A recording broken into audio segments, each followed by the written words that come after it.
Hey guys, welcome back to my channel. Do you see this delicious food right here? Okay, I'm gonna show you how I made all of this on a budget of under $50. $50 budget, but I actually spent less than $50 at the grocery store.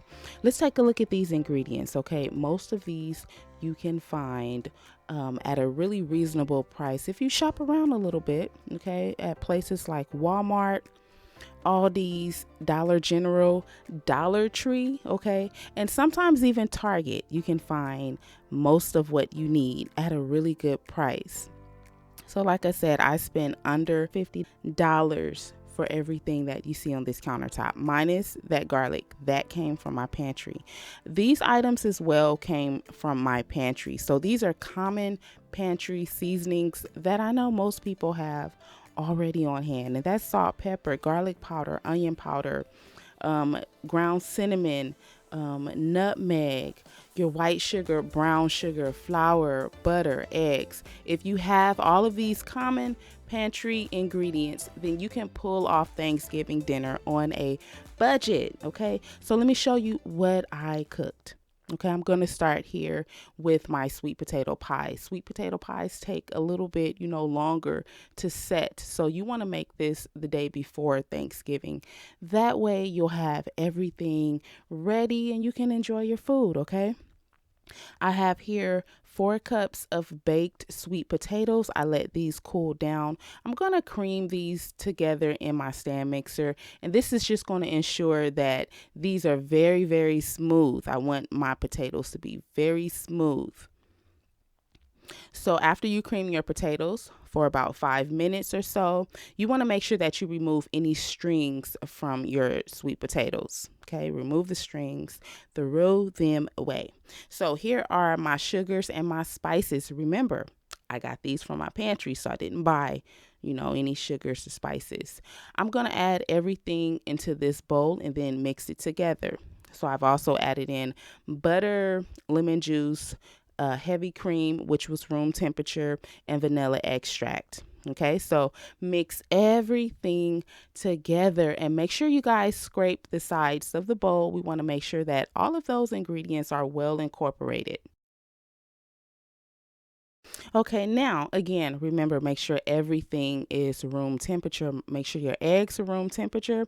You want to drop 4 eggs down into your mixer. You're also going to add some flour. Okay, so after you add that flour, make sure you do not overmix because we don't want the pies to get, tough or dense or anything like that. So overmixing flour into your ingredients can cause your baked goods to get very dense. I'm going to bake these inside of my preheated oven. Now, if I do not mention any temperature settings throughout the video, it'll be in the description box. Okay, so this recipe and everything's going to be written out for you in the description. Okay, so I bake these pies for 40 minutes. Okay, when you bake your pies, they might, still be a little jiggly wiggly, but that's okay because remember, we need to give these pies time to set. Okay, so take them out, let them rest on your countertop, and then you want to, pop them in the refrigerator overnight. Give them time to set. Everything that I made here was really, really good, especially these pies. They were so, so good. So let's get to our chicken. Okay, chicken is like an excellent option if you're trying to save money, you're on a budget. Chicken costs way less than turkey. Okay, so again, this is a great option. As you can see here, I have my vegetables, onion, bell pepper, celery, and garlic, rough chopped, salt and pepper. Your butter should be room temperature. Remember, everything should be room temperature. So you're going to add your seasonings to your softened butter. Okay, we're going to mix these up. Go ahead and prepare your chicken, okay? Clean it, pat it dry. Then you're going to cut the spine out of the chicken, okay? So this is what the chicken looks like here. I am now just seasoning the backside of the chicken, okay? So you want to season this, really good with that butter seasoning mixture. Now take your chicken and you want to spread some of that butter mixture underneath the skin. So make sure you hit the breast, hit the thighs, the legs. Get that butter all under there. Spread it around really good. We want to make sure that this chicken is seasoned. We want to make sure that this chicken is going to taste very, very flavorful. So you want to make sure you season it really well. Now save some of the butter, okay, because we do want to reserve some to season the skin of the chicken. Whatever's left over in that cup, go ahead and melt it. Throw it in the microwave for a few seconds. Then you're going to spread and just, slather that on top of the skin of the chicken, just like this. Make sure you hit those wings, okay? And yeah. Now, tuck the wings behind the breast. We don't want those to burn. I'm going to bake this chicken uncovered, okay? And I'm going to bake it until the internal temperature reaches 165. Now let's do a little multitasking. Thanksgiving time, you have to multitask. You have to cook more than one thing at a time. We're going to work on the stock. So you're going to take all of the leftover body parts from the chicken, such as the back, the neck, the liver. You're going to toss them inside of your pot with your vegetables, your rosemary and thyme. You're going to season this with a little salt and pepper. We're going to cook this on our stove for 1 hour. So after you bring it to a boil, reduce heat and let it simmer. Okay, so let's strain out the contents from the pot. We're going to reserve 2 cups of this broth so that we can make our gravy. And we're going to get to that at the end of the video. Okay, but we are going to make turkey gravy. So while you are working on your chicken stock, make sure that you are also monitoring your chicken. So that means you need to baste this chicken every 20 to 30 minutes. We don't want this chicken to dry out. Okay. So while that chicken is still in the oven, let's work on our stovetop stuffing. Stovetop stuffing is so delicious, and it's a perfect option if you don't want to put in the energy to make homemade dressing. Stovetop stuffing will get the job done. Okay, so as you can see here, I have my vegetables that I'm going to saute. I've added in some butter. You only want to cook these until that butter is translucent. Okay, now you're going to add in some chicken broth. You can use the broth that we just made. Okay, you're going to mix this up. I'm going to season this a little bit, although it probably didn't need it. A little more won't hurt. So I've added in some poultry seasoning, sage, some black pepper, and some seasoned salt, all from my pantry. Remember, we're trying to, keep it simple and use what we have. Okay, so I'm going to season this to taste, which means I am tasting what's in the pot, and it tasted really, really good so far. After bringing this to a boil, go ahead and add in those 2 bags of stovetop stuffing, mix it up, and from here, this is simply finished. Okay, this part is done. Go take that chicken out of the oven. Now you're going to add your stovetop to your baking dish of choice. I'm just using a foil pan. I had a lot of these pans, so that's what I'm going to use. Okay, I'm going to lay this chicken on top of this bed of stuffing here. Then I'm going to pop this back inside of my oven. I wanted the skin to get a little more crispy, so I'm going to pop this back in my oven for about 15 to 20 minutes. Mac and cheese. What is Thanksgiving without macaroni and cheese? We must have this. We must have it. All of those ingredients were room temperature. Okay, I'm going to bring some water to a boil, and I'm going to add a good amount of salt in there. Taste your water. You want to make sure that it tastes salted. Okay, you should taste that salt. Now, I'm only going to cook the macaroni for about 3 minutes, stirring, occasionally, because we don't want that to clump up and stick. So after 3 minutes, go ahead and drain the macaroni. Let's work on the cheese sauce. So I have here some butter, cream cheese, heavy cream, and milk. I'm going to combine all of these ingredients, mix well. I'm going to season this with some Cajun seasoning, garlic powder, black pepper. Okay, and I'm seasoning this to taste. So you season yours to taste, mix it up, and yeah, taste it. That's what season to taste. You season it to your taste. You taste it. You make sure it tastes good. Period.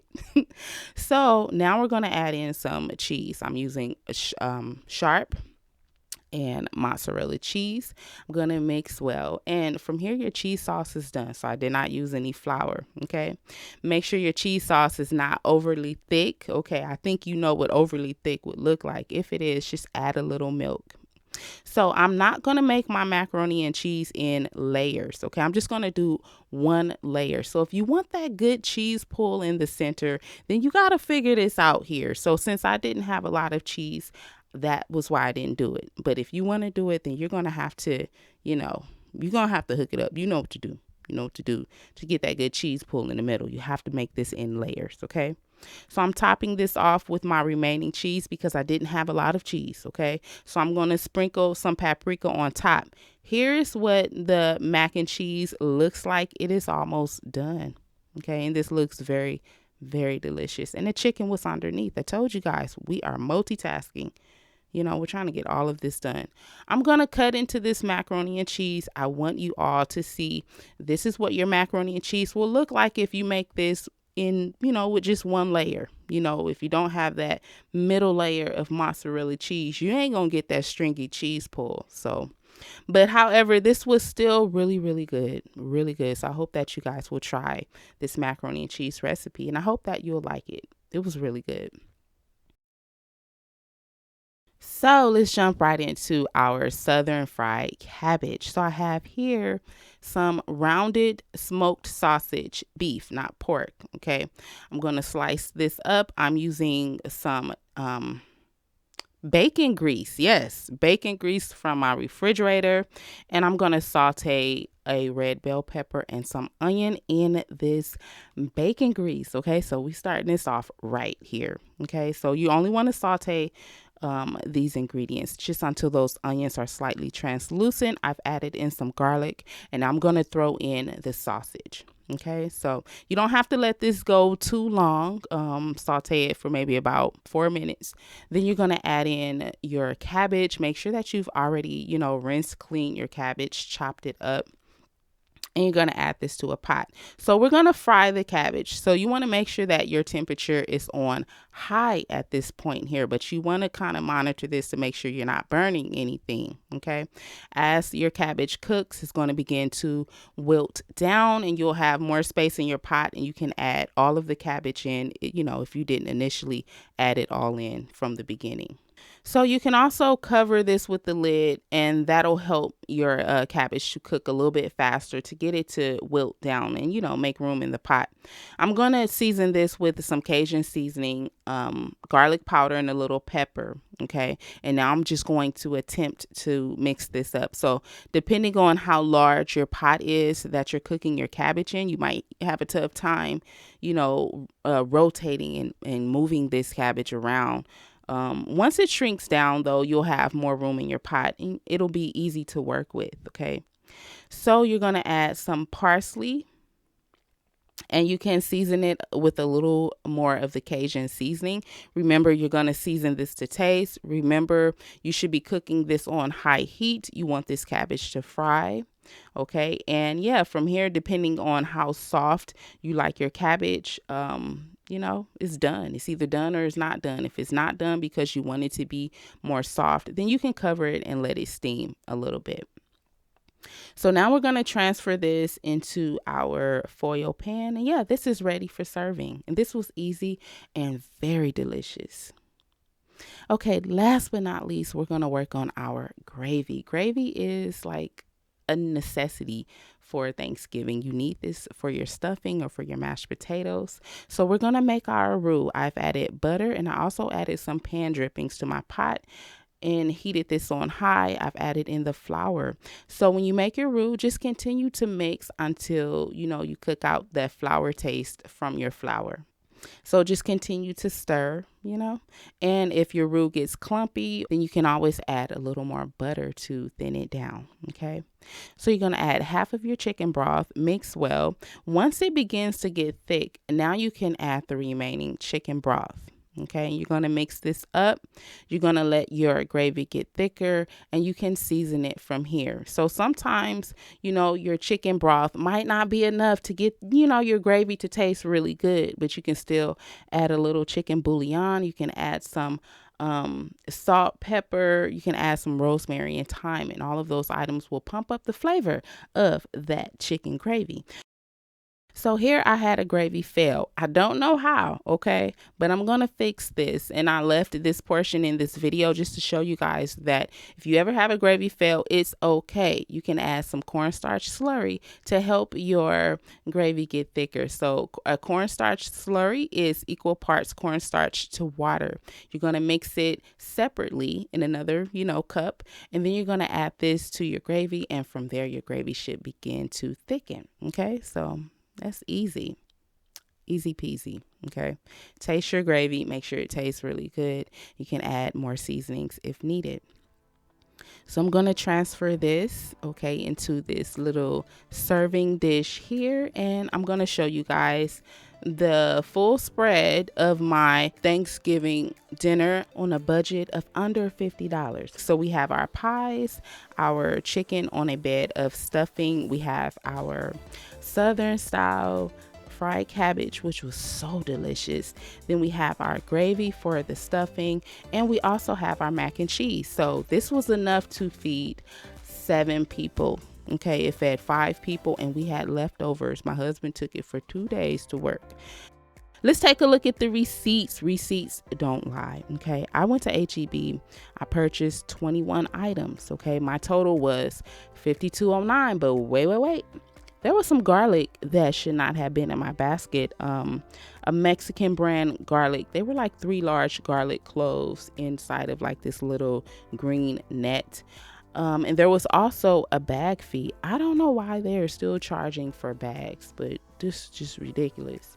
So I did get that Mexican garlic refunded because I was not using that for any of these recipes. I took that back and I got $2.28 refunded.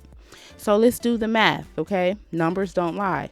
$52.09, which was my total, minus the bag fee of 28 cents, minus the refunded Mexican garlic of $2.28, brought my total to a whopping $49.53. Look at God. Ain't it good? Happy Thanksgiving, y'all.